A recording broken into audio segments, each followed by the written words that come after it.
wherever. Well, we're going to let the president go over and talk to the president. We'll see how that works out, and if we can do that. I will say, and again, I say, in the six wars that I've settled, I haven't had a ceasefire. We just got negotiations, and one of the wars was, as you know, in the Congo was 31 years long. Another one that we settled last week, two great countries, was 35 years going on. We had no ceasefire. If we can do the ceasefire, great. And if we don't do a ceasefire, many other points were given to us. Many points were given to us. Great points. Please, Georgia, go ahead. Well, thank you very much, Donald. Thank you very much, President, for hosting us today in this important meeting. And I think it is an important day, a new phase. After 3 years and a half, that we didn't see any kind of sign from the Russian side that there was a willing for dialogue. So something changing, something has changed, thanks to you, thanks also to the stalling in the battlefield, which was achieved with the bravery of Ukrainians and with the unity that we all provided to Ukraine. And the reason why I mention it is that we also have to remind that if we want to reach peace, and if we want to guarantee justice, we have to do it. So that's why it's a very good day. The one we are in. Obviously, count on Italy as it was from the beginning. We are on the side of Ukraine, and we do absolutely support your efforts towards peace. We will talk about many important topics. The first one is security guarantees, how to be sure that it won't happen again, which is a precondition of every kind of peace. I'm happy that we will discuss about that. I'm happy that we will begin from a proposal, which is, let's say, Article 5 model, which was Italian at the beginning. So we are ready to bring our proposals for dialogue. It's something we have to build together, guarantee peace, and to defend the security of our nation. So thank you, Mr. President, for hosting us. Thank you very much, Emmanuel. Thank you, Mr. President, for organizing this meeting and for your commitment. And everything was said, but I just have to say here, everybody around this table is in favor of peace.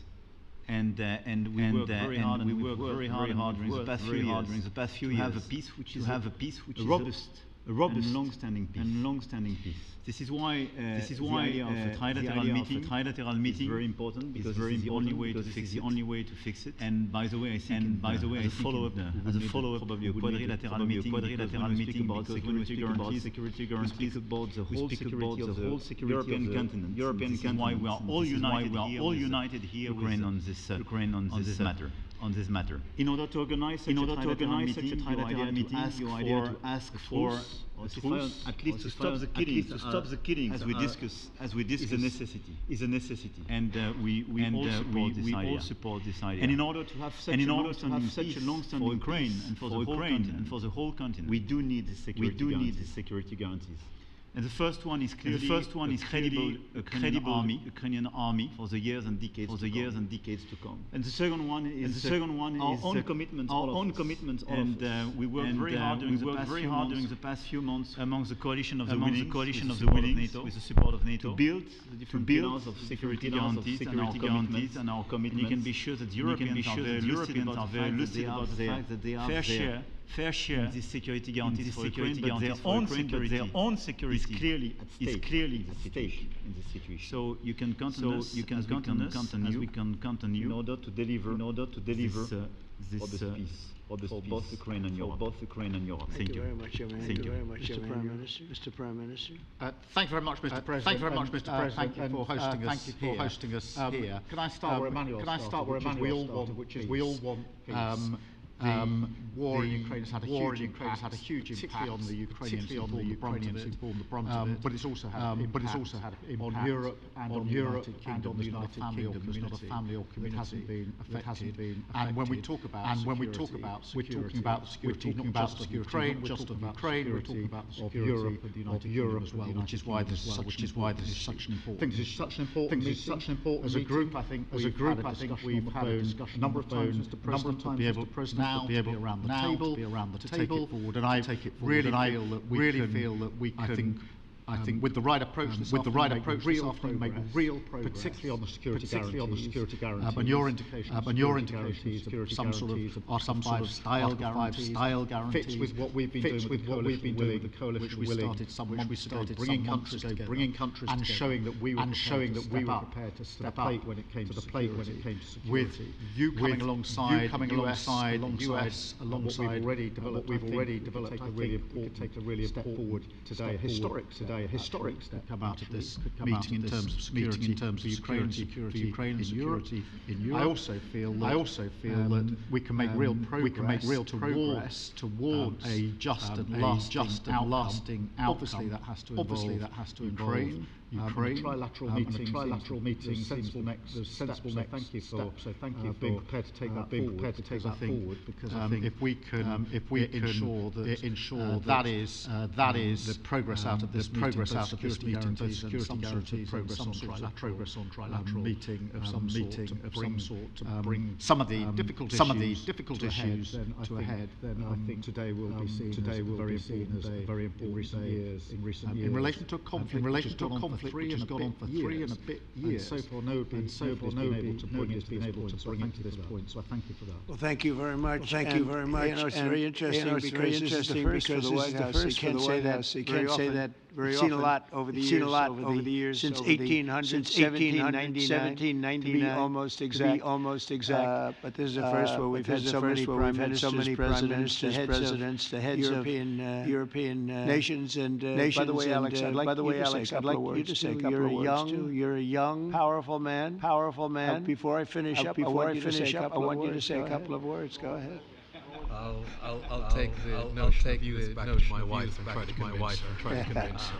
Thank you very much, Mr. President. I think in the past 2 weeks we've probably had more progress in ending this war than we have in the past 3.5 years. And I think the fact that we're around this table today is very much symbolic in the sense that it's Team Europe, United States, helping Ukraine, and the progress that we're looking out of this meeting is about the security guarantees, a big part of this, and then of course moving towards the trilateral meeting with you and President Putin and President Zelensky. Some of the international media might wonder why is the President of Finland here. I think the reason is probably that we might come from a small country. We have a long border with Russia, over 800 miles, and we of course have our own historical experience with Russia from World War II, the Winter War, and the War of Continuation. And if I look at the silver line where we stand right now, we found a solution in 1944, and I'm sure that we'll be able to find a solution in 2025 to end Russia's war of aggression, find and get a lasting just peace. The situation is very difficult, that's why we're here. That's why we're here. Thank you, Alex. Very much. Good job. So we're going to be meeting for a while. We're going to discuss some of the issues. I don't think there's any issue overly complex. Now we're at a point now where want to do things. I really do. I've known him for a long time. I've always had a great relationship with him. President Putin wants to find an answer to. And we'll see. In a certain period of time, not very far from now, a week or 2 weeks, we're going to know whether or not we're going to solve this, or is this horrible fighting going to continue to get it end it, and I believe you have two willing parties, and usually that's good news. Usually that's good news, but two willing parties that want to make a deal, and we'll journey together, and we'll go over and see if it can be done. It's possible it might not be able to be done. On the other hand, it's possible it will save thousands of lives a week, and so it's something we really have to do, and or at least we have to give it our best. So give it your best. We may have a very good outcome. So I want to thank you all. The media want to thank you. We're going to be here for a little while. Then we're going to walk over to the Oval Office, and we're going to have another little discussion about similar matters. They're going to go home to their great countries, and report. And I'm going to remain here and work. You're going to go and work. We're all going to be working. Maybe in a different location, but that's what we know how to do. That's what we know how to do. But I want to thank the media. But I want to thank the media.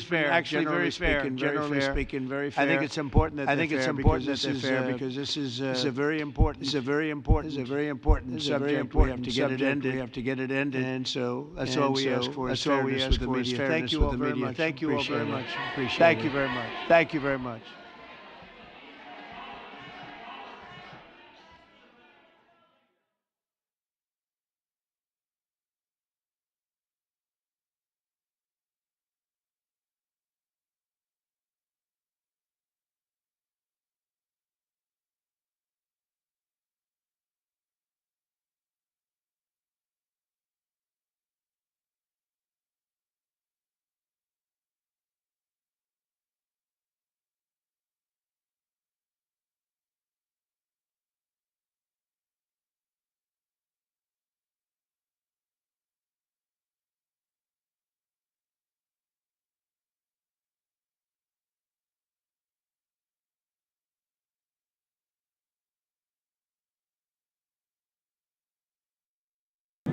Hello, everybody. I brought a friend of yours, Brett Baer.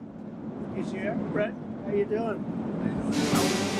What will make a success of the summit today? I can't tell you that. I don't know. Ladies and gentlemen, the president. There's nothing set in stone. I want certain things. I want to see a ceasefire. This is nothing to do with Europe. Europe's not telling me what to do. But they're going to be involved in the process, obviously, as well as Zelensky. But I want to see a ceasefire rapidly. I don't know if it's going to be today, but I'm not going to be happy if it's not today. Everyone said it can't be today, but I'm just saying I want the killing to stop. I'm in this to stop the killing. You know, we're not putting up any money. We're making money. They're buying our weapons, and we're sending them to NATO, and NATO's sending us big, beautiful checks. But that I don't care about that. I care about. It was a big factor when Biden spent $350 billion and got nothing. But what I do care about is they lost last week 7,011 people were lost. Almost all soldiers. 36 people in the town which got hit by a missile. We worked hard. But over 7,000 soldiers. It's crazy. Could you describe a little bit, Mr. President, because I know you've had a lot of phone calls with President Putin. What's the difference in a face-to-face, in-person meeting? Look, he's a smart guy. Been doing it for a long time, but so have I. Been doing it for a long time. Thank you. And here we are with President. That was much more difficult than what I'm doing today, believe me. This has been something we get along. People thought it was impossible. There's a good respect level on both sides, and I think something's going to come up. And I noticed he's bringing a lot of business people from Russia, and that's good. I like that. They want to do business, but they're not doing business until we get the war settled. We have the hottest country on earth. We have the hottest economy on earth. We have the hottest country. We just set a new stock market record again. And when we get the word we have hundreds of billions of dollars flowing in from tariffs. Every single person we're the hottest country. We were a dead country, dead like doornails, a dead country. 1 year ago, we were dead as a doornail. And now we have the hottest country. And he wants a piece of that because his country is not hot economically. In fact, it's the opposite. And China's not doing well economically. But